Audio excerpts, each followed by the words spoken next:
Hello students, welcome to my channel. So இந்த ஒரு வீடியோல 11th physics first midterm உடைய important questions தான் பார்க்க போறோம். So ரொம்ப சூப்பரா நீங்க physicsல மார்க் வாங்கணும் அப்படினா இந்த ஒரு வீடியோ ஸ்கிப் பண்ணாம பாத்துருங்க. midterm மட்டும் கிடையாதுங்க, பப்ளிக் வரைக்கும் நீங்க இந்த ஒரு questions-ஐ யூஸ் பண்ணி படிச்சீங்கனாவே ரொம்ப சூப்பரா வந்து ஸ்கோர் பண்ணிடலாம். So midterm வந்து உங்களுக்கு 50 மார்க் தான். ஸோ அது 50 மார்க்ஸ் நீங்கள் நல்லா ஸ்கோர் பண்ணோம் அப்படின்னா இந்த ஒரு வீடியோவில் இருக்கக்கூடிய கொஷின்ஸை நீங்கள் ஒன்று விடாமல் படித்தா மட்டும்தான் முடியும்.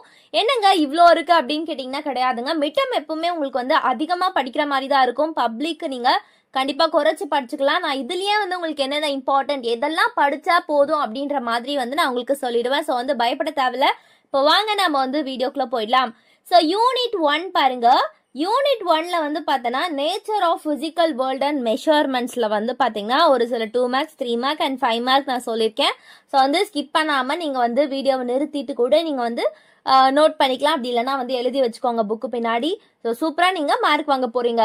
ஃபர்ஸ்ட் வந்து பார்த்துங்க, briefly explain the types of physical quantities.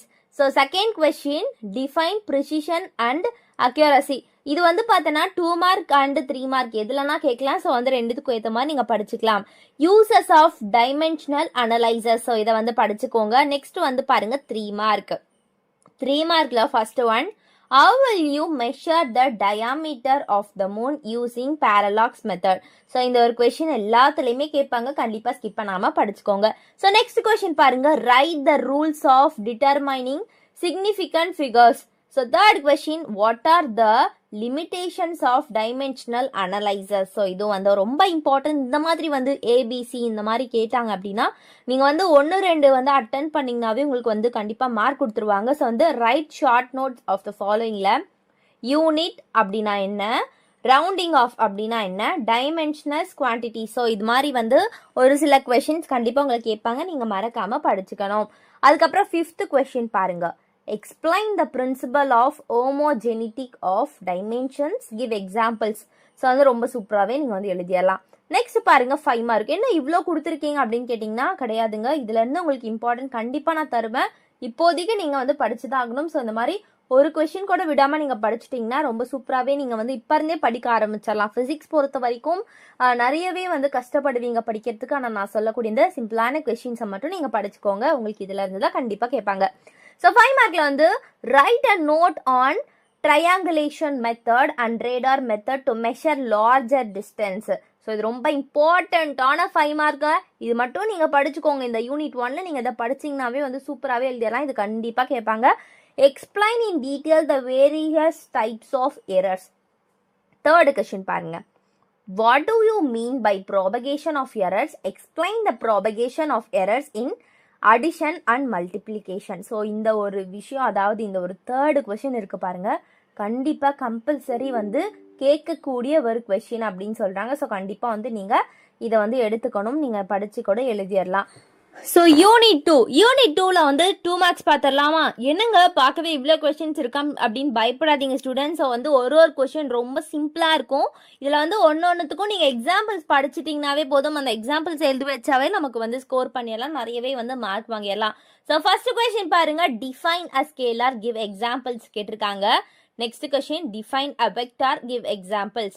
எல்லாமே டிஃபைன் பண்ற மாதிரி. ஸோ டிஃபைன் பண்றதுனாவே ரொம்ப சிம்பிள் தானே, அதனால நம்ம கண்டிப்பா எழுதிடலாம். நெக்ஸ்ட் வந்து பாருங்க, write a short note on the scalar product between 2 vectors.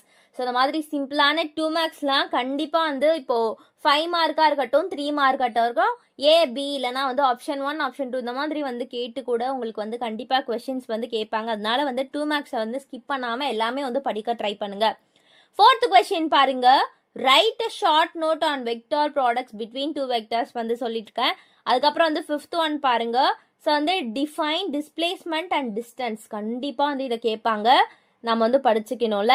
Define velocity and speed, இதெல்லாம் கூட ரொம்ப இம்பார்ட்டண்ட்டான கொஸ்டின்ஸ். அதுக்கப்புறம் வந்து பாருங்க, டிஃபைன் அ ரேடியன், அதுக்கப்புறம் டிஃபைன் ஆங்குலர் டிஸ்பிளேஸ்மெண்ட், அதுக்கப்புறம் ஆங்குலர் வெலாசிட்டி, இதெல்லாம் ரொம்ப important. 10th question, write down the kinematic equation of the angular motion. So 3 mark வந்து பாருங்க, types of vector. So 2.3.2 நீங்கள் புக்கில் வந்து படிச்சுக்கலாம், ரொம்ப ஈஸியாக தான் இருக்கும். அப்படி இல்லை நோட்ஸ் இருக்கா, நோட்ஸ் ரெஃபர் பண்ணி நீங்கள் படிச்சுக்கோங்க. அதுக்கப்புறம் வந்து பாருங்க, டான்ஜிட்டல் அக்கலரேஷன். ஸோ இந்த அக்கலரேஷன் வந்து பாருங்க கண்டிப்பாக வந்து கேட்கக்கூடிய ஒரு கொஷின். அதுக்கப்புறம் 5 மார்க் ஒரு 4 5 மார்க் தான் கொடுத்துருக்கேன். இந்த ஒரு 5 மார்க் மட்டும் நீங்கள் நோட் பண்ணிட்டு படிச்சுட்டாவே போதும். ஸோ வந்து ஸ்கிப் பண்ணாமல் பார்த்துட்டு ஒன்னொன்னுத்தையும் நீங்கள் வந்து மார்க் பண்ணிக்கோங்க. ஸோ ஃபஸ்ட்டு 4 கொஷின் தான் இருக்குது பாருங்க.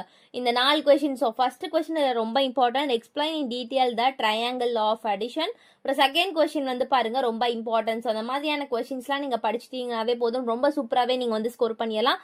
அதுக்கப்புறம் சம்ஸ் பாருங்க 1.1, 1.11, 1.14, 2.9, 2.8 இது மட்டும்தான். ஸோ இந்த சம்ஸை வந்து நீங்கள் ஒன்று கூட இல்லை ஸ்கிப் பண்ணாமல் நீங்கள் போட்டு முடிச்சிட்டிங்கனாவே ரொம்ப சூப்பராகவே நீங்கள் வந்து ஸ்கோர் பண்ணிடலாம். ஸோ ஃப்ரெண்ட்ஸ் உங்களுக்கு வந்து கண்டிப்பாக இதெல்லாம் வந்து உங்களுக்கு புரியும்னு நம்புகிறேன். ஏன்னா வந்து இந்த மாதிரி எக்ஸாம்பிள் சம்ஸாக இருக்கட்டும் எல்லாமே வந்து ஈக்குவேஷன்ஸ் ஈஸியாக தான் இருக்கும். ஸோ வந்து நம்ம நல்லா படிச்சிட்டாலே நல்லா ஸ்கோர் பண்ணிடலாம். ஏன்னா இவ்வளோ தந்திருக்கீங்க அப்படின்னு நீங்கள் கஷ்டப்பட வேண்டாம். எந்த ஒரு டவுட்டும் வேணாம். இப்போதைக்கு நீங்கள் படிக்கணும். பப்ளிக் வர வர உங்களுக்கு எதெல்லாம் இம்பார்ட்டன்ட் எதை படித்தா போதும் அப்படின்றத நான் கண்டிப்பாக சொல்லிடுவேன். ஸோ இந்த ஒரு வீடியோ உங்களுக்கு பிடிச்சிருந்தா அப்படின்னு சொன்னால் மறக்காமல் சப்ஸ்கிரைப் பண்ணிக்கோங்க. ஸோ அது மட்டும் கிடையாது உங்களுடைய ஃப்ரெண்ட்ஸ்க்கு ஷேர் பண்ணுங்கள். இந்த ஒரு வீடியோக்கு இல்லை டிஸ்கிரிப்ஷனில் வந்து பார்த்தீங்கன்னா வாட்ஸ்அப் சேனலோட லிங்க் கொடுத்துருக்கேன். அதில் நீங்கள் ஜாயின் பண்ணிக்கிறீங்க அப்படின்னா நான் எப்போதான் வீடியோஸ் போடுறனோ உங்களுக்கு நான் அதுலேயும் வந்து சென்ட் பண்ணிடுவேன். ஸோ வந்து நீங்கள் சூப்பராக பார்க்கலாம், சூப்பராக வந்து மார்க் எடுத்துக்கலாம். ஸோ தேங்க்யூ ஸ்டூடெண்ட்ஸ், நல்லா படிங்க, நல்ல மார்க் வாங்குங்க. தேங்க்யூ.